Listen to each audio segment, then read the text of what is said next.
नमस्कार साथियों, ये साल 2023 का पहला रोजगार मेला है। 2023 की शुरुआत उज्जवल भविष्य की नई उम्मीदों के साथ हुई है। ये उन 71,000 परिवारों के लिए खुशियों की नई सौगात लेकर आया है जिनके सदस्य को सरकारी सेवा करने का अवसर मिला है। मैं सभी युवाओं और उनके परिवारों को बहुत बहुत बधाई देता हूं।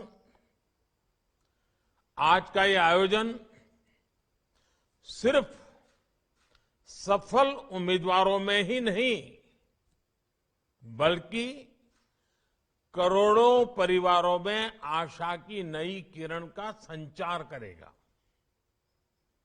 आने वाले दिनों में लाखों और परिवारों को सरकारी नौकरी में नियुक्ति मिलने वाली है।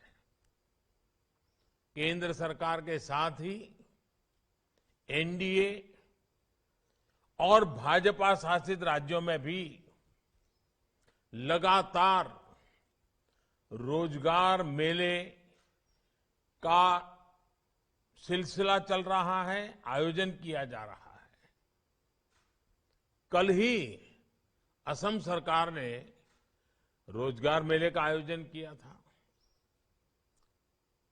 मुझे बताया गया है कि आने वाले कुछ ही समय में मध्य प्रदेश, उत्तर प्रदेश, महाराष्ट्र और उत्तराखंड जैसे अनेक राज्यों में रोजगार मेले होने वाले हैं।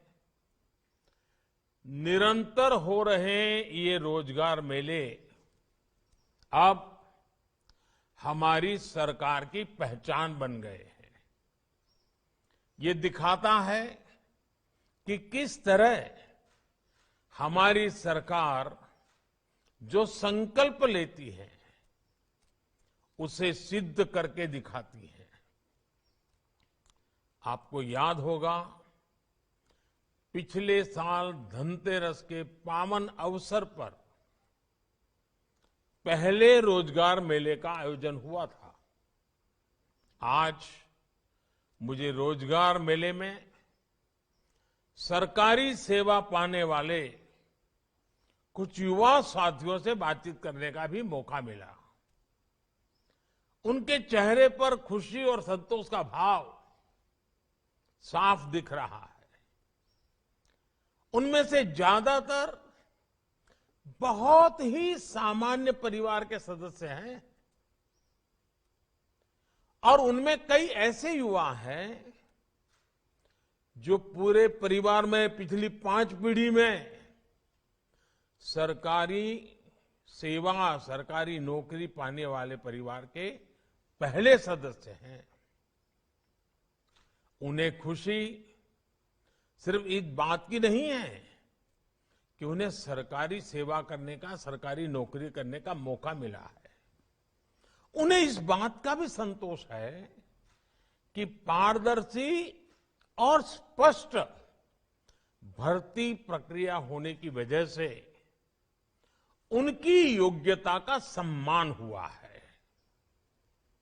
आप सबने भी इस बात को महसूस किया होगा कि भर्ती प्रक्रिया में व्यापक बदलाव हुआ है। केंद्रीय सेवाओं में भर्ती प्रक्रिया पहले की तुलना में ज्यादा स्ट्रीमलाइन और टाइम बाउंड हुई है। साथियों, आज आप भर्ती प्रक्रिया में जिस पारदर्शिता और जिस रफ्तार को देख रहे हैं वो सरकार के हर काम में दिख रहा है। एक समय था जब नियमित तौर पर होने वाले प्रमोशन में भी अलग अलग वजहों से अड़चनें आ जाती थी। हमारी सरकार ने अलग अलग विवादों को निपटारा किया। कोर्ट कचहरी के भी मामले ढेर सारे होते हैं। लंबे समय से रुके हुए प्रमोशनों को बहाल करने की प्रतिबद्धता दिखाई। पारदर्शी तरीके से भर्ती और पदोन्नति युवाओं में भरोसा जगाती है। ये पारदर्शिता उन्हें बेहतर तैयारी के साथ कंपटीशन में उतरने के लिए प्रेरित करती है। हमारी सरकार इसी दिशा में निरंतर काम कर रही है। साथियों, आज जिन्हें नियुक्ति पत्र मिला है, उनके लिए ये जीवन का एक नया सफर है। सरकार का एक अहम हिस्सा होने के नाते विकसित भारत की यात्रा में आपकी सक्रिय भागीदारी रहेगी, विशेष जिम्मेवारी रहेगी। आप में से ज्यादातर लोग सरकार के प्रतिनिधि के तौर पर सीधे लोगों से जुड़ेंगे। आप में से हर कोई अपने तरीके से लोगों के जीवन को प्रभावित करेगा। आपने सुना होगा, व्यापार कारोबार की दुनिया में कहा जाता है कि कंज्यूमर इज ऑलवेज राइट। वैसे ही शासन व्यवस्था में हमारा मंत्र होना चाहिए, सिटीजन इज ऑलवेज राइट। वही भावना हमारे भीतर की सेवा प्रवृत्ति को और ताकत देती है। आपको ये कभी भूलना नहीं चाहिए कि जब आप सरकार में नियुक्त होते हैं तो उसे गवर्नमेंट सर्विस कहा जाता है, जॉब नहीं कहा जाता। अगर प्राइवेट में जाते हैं तो कहते हैं जॉब करते हैं, सरकार में आते हैं तो कहते हैं सेवा करते हैं। अगर आप सेवा भाव को मन में रखकर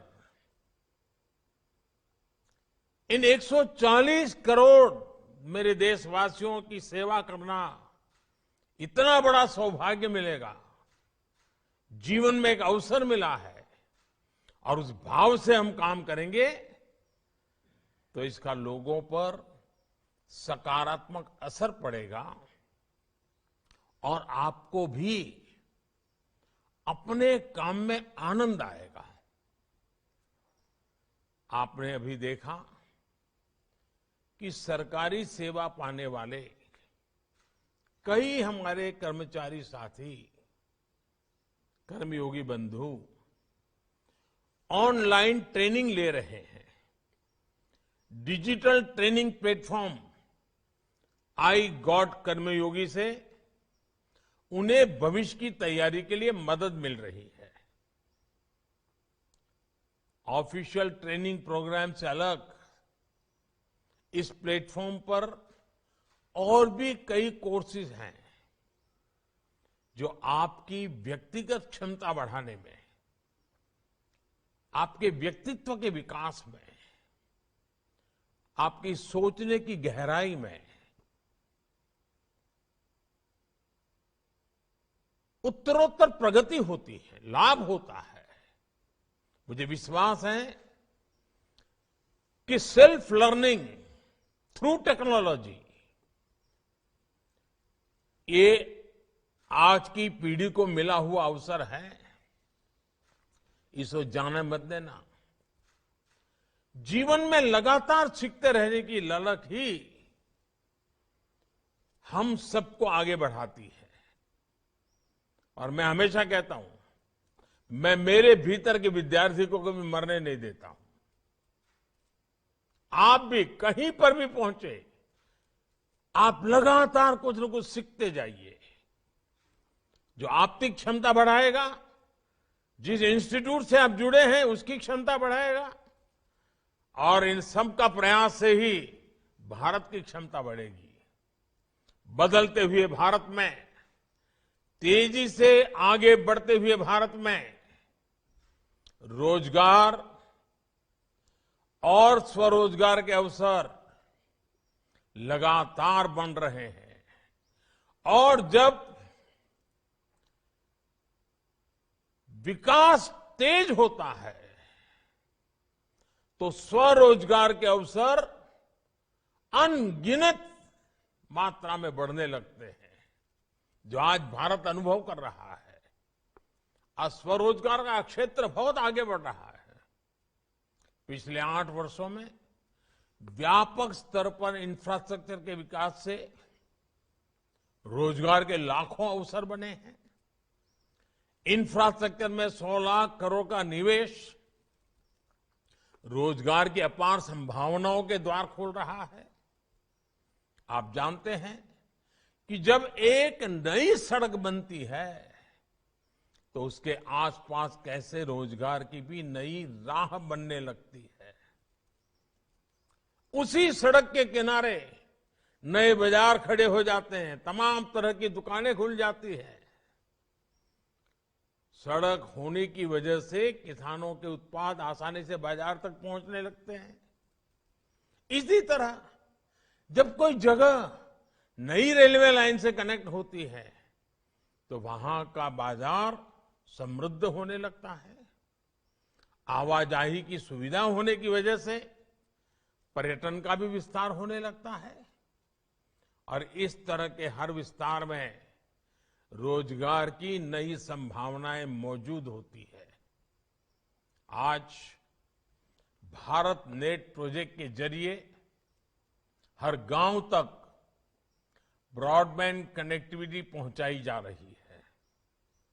जब हम गांवों को इंटरनेट के जरिए बाकी दुनिया से जोड़ते हैं तो इससे भी रोजगार के नए अवसर बनने लगते हैं।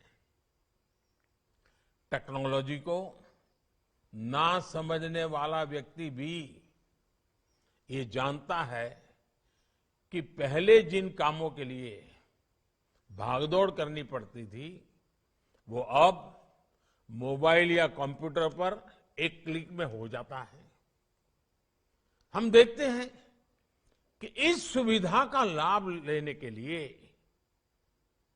कई बार वो टेक्नोलॉजी के किसी जानकार की मदद चाहता है, और सामान्य मानवी की इसी जरूरत से रोजगार की नई नई संभावनाएं पैदा हो रही है। आज गांवों, कस्बों या शहरों में भी ऐसे एंटरप्रेन्योर्स दिख जाएंगे जो लोगों को ऑनलाइन सेवाएं देने में अपना एक नया क्षेत्र खोल करके काम आगे बढ़ा रहे हैं। आज भारत के छोटे छोटे शहरों में लोग जिस तरह स्टार्टअप शुरू कर रहे हैं वो अपने आप में नई पीढ़ी के लिए आकर्षण का केंद्र बना हुआ है, आत्मविश्वास का केंद्र बना हुआ है।